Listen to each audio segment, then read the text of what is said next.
when I say that I'm hurt as a member of the LGBT community, not nearly to the extent as these little kids are. When a trans kiddo is getting healthcare, we say gender-affirming care.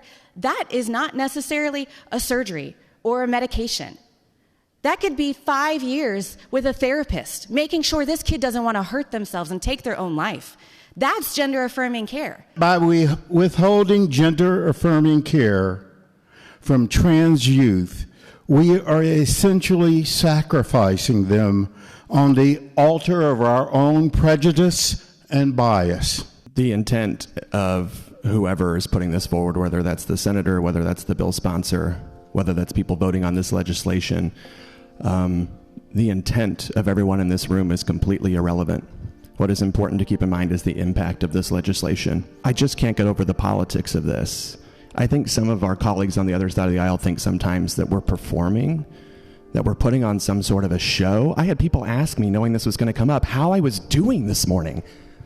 Like it was just a Wednesday morning. How are you doing? Hey, what's up? They want to crack a joke.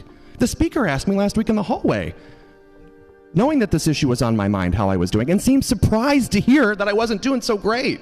But the reason that we say something so blanket, as trans care is healthcare, is because this conversation is so nuanced, but you all are too scared to talk about the nuance.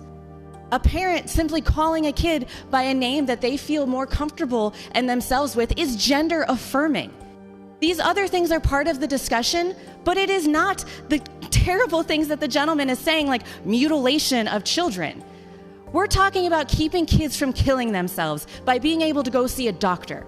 And then if that doctor and their parents think they need more time, they'll block puberty for a while to prevent surgeries from happening or to prevent that kiddo from doing something so damaging that they can't come back from. Give them time to seek therapy and be with trusted loved ones to figure out what is best for them.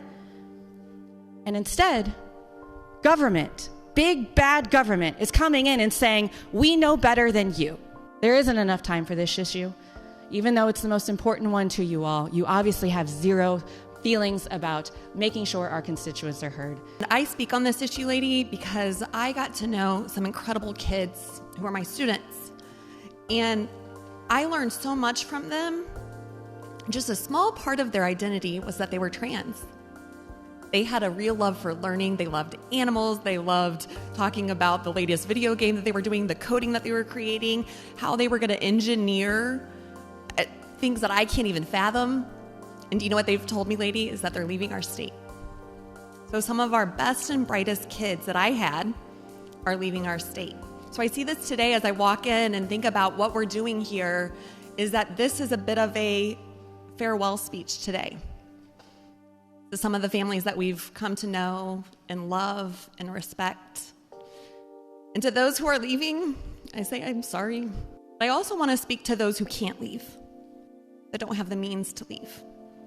And I want them to know that there are legislators in this building that will do everything that we can in our power to stand with you in these tough days ahead. That there are leaders in the community, there are so many groups who love you and care for you and will help you.